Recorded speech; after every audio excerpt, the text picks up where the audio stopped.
Hi friends, இன்றைக்கி நம்ம வீடியோவில் பார்க்க போகிறது மீல் மேக்கர் கிரேவி தான் பார்க்க போகிறோம். குட்டீஸ்லேருந்தே பெரியவங்கள வரைக்கும் ரொம்ப பிடிக்கும். கறிக்குழம்பு சுவையிலே இருக்கும்.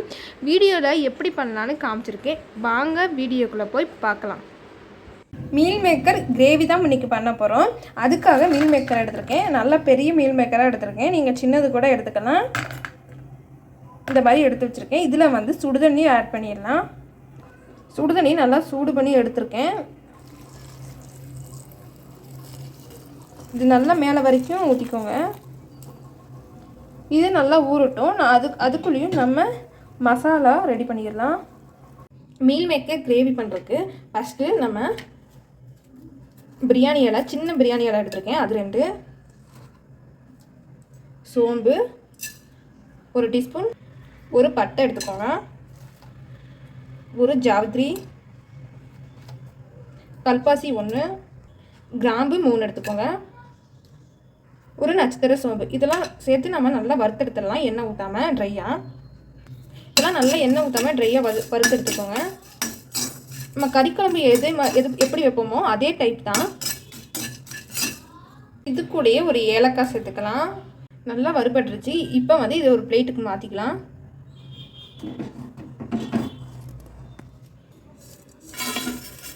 பிளேட்டுக்கு மாற்றியாச்சு. இது நல்லா ஆறட்டும். சின்ன வெங்காயம் ஒரு 20 சின்ன வெங்காயம் எடுத்திருக்கேன். 4-5 பூண்டு எடுத்திருக்கேன். ஒரு இஞ்சி துண்டு எடுத்திருக்கேன். அதை இதில் சேர்த்துக்கலாம். அதே கடாயில் வெங்காயம் கூடயே 2 தக்காளி, சின்ன சைஸ் தக்காளி எடுத்திருக்கேன். அதையும் இதில் சேர்த்துக்கலாம். இதெல்லாம் நல்லா வதக்கி எடுத்துக்கலாம்.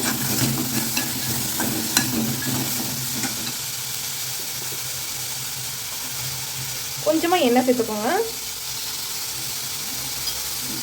எண்ணெய் சேர்த்துட்டு வதக்கணும்னா சீக்கிரம் வதங்கிடும். நல்லா வதங்கட்டும்.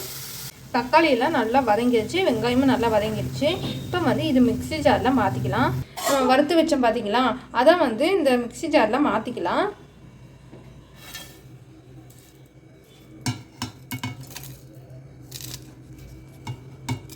மிக்ஸி ஜாரில் மாற்றியாச்சு. இது கூடயே நம்ம தக்காளி வெங்காயமும் சேர்த்துடலாம். நல்லா ஆறின பிறகு சேர்த்துக்கோங்க.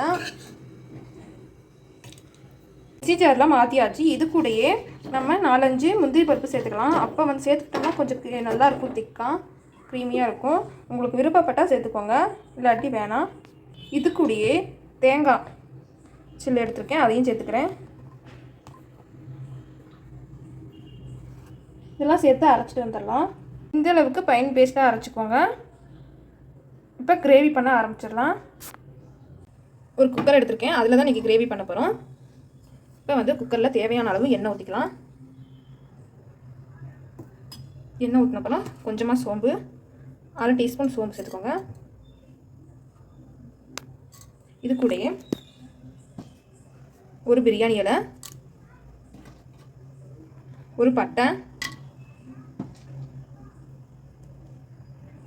2 கிராம்பு, 2 ஏலக்காய் சேர்த்துட்டு இதை நல்லா பொரியட்டும். பெரிய வெங்காயத்தை பொடியை கட் பண்ணி வச்சுருக்கேன். அதை இதில் சேர்த்துக்கலாம்.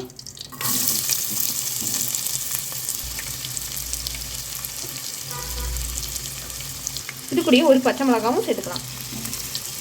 வெங்காயத்து கூடயே ஒரு கொத்து கருவேப்பிலையும் சேர்த்துக்கலாம். நல்லா வெங்காயம் நல்லா வதங்கணும். அது வரைக்கும் வதக்கி எடுத்துக்கலாம். நல்லா வதங்கிடுச்சு. இது கூட நம்ம இஞ்சி பூண்டு பேஸ்ட்டு சேர்த்துக்கலாம். இஞ்சி பூண்டு பேஸ்ட்டு 1 டீஸ்பூன் சேர்த்துக்கோங்க. நல்லா மிக்ஸ் பண்ணி விட்டுக்கலாம். இஞ்சி பூண்டு பச்சை வாசனை தான் போகணும்.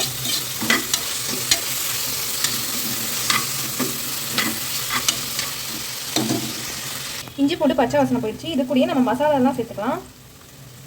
1/2 டீஸ்பூன் மஞ்சள் தூள், 2 டீஸ்பூன் மிளகாத்தூள், சிக்கன் மசாலா பொடி 1 டீஸ்பூன் சேர்த்துக்கோங்க. இது கூடயே கரம் மசாலா 1 டீஸ்பூன் சேர்த்துக்கலாம். சேர்த்துட்டு இது நல்லா மிக்ஸ் பண்ணிக்கலாம்.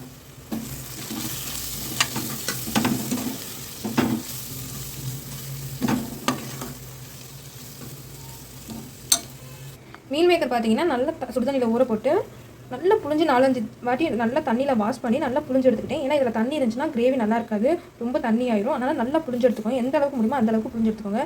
நல்லா புளிஞ்சு எடுத்துருக்கேன். இப்போ அதில் மாற்றிடலாம். இந்த மசாலாவில் சேர்த்துக்கலாம். மீல் மேக்கரை சேர்த்தாச்சு. நல்லா மிக்ஸ் பண்ணி விட்டுக்கோங்க.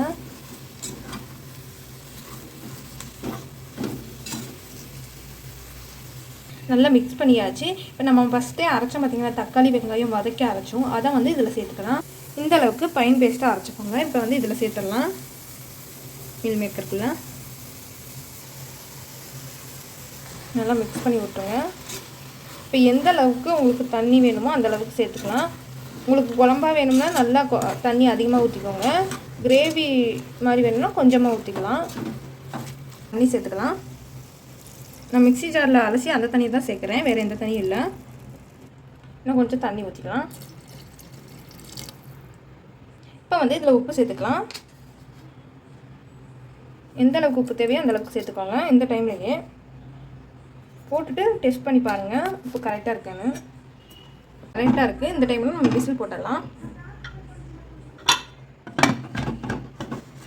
ஒரு 4 விசில் வரட்டும்,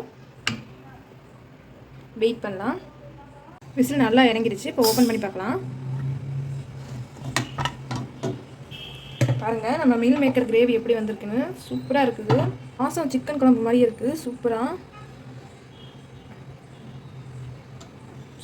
இருக்குது. இந்த மீல் மேக்கர் கிரேவி வந்து எல்லாத்துக்கூடையும் வச்சு சாப்பிட்லாம். சாதத்து கூட, சப்பாத்தி கூட, ரொட்டி கூட எல்லாத்துக்கூடையும் வச்சு சாப்பிட்லாம். சூப்பராக இருக்கும். புரட்டாசி மாதத்தில் பார்த்திங்கன்னா நான்வெஜ் யாரும் எடுக்க மாட்டாங்க. நான்வெஜ் சாப்பிடணும் போல் இருக்கிறவங்களுக்கு இந்த மாதிரி செஞ்சு கொடுங்க. நல்லா கேட்டு வாங்கி சாப்பிடுவாங்க. குட்டீஸ்களும் நல்லா விரும்பி சாப்பிடுவாங்க. பாருங்கள் எவ்வளோ சூப்பராக வந்திருக்குதுன்னு. சிக்கன் குழம்பு மாதிரியே இருக்குது. சூப்பராக இருக்குது. வேறு பாத்திரத்தில் மாற்றிடலாம். மீல் மேக்கர் கிரேவி ரெடி ஆகிடுச்சு. சூப்பராக இருக்குது. பாருங்கள் எவ்வளோ சிக்கன் குழம்பு மாதிரியே இருக்குது. நீங்களும் இதே மாதிரி வீட்டில் ட்ரை பண்ணி பாருங்கள். கண்டிப்பாக குட்டீஸ்லேருந்து பெரியவங்க வரைக்கும் கேட்டு வாங்கி சாப்பிடுவாங்க. அவ்வளோ சூப்பராக இருக்கும். ஓகே ஃப்ரெண்ட்ஸ், அடுத்த வீடியோவில் பார்க்கலாம். பாய். இவ்வளோ நேரம் வீடியோ பொறுமையாக பார்த்ததுக்கு நன்றி.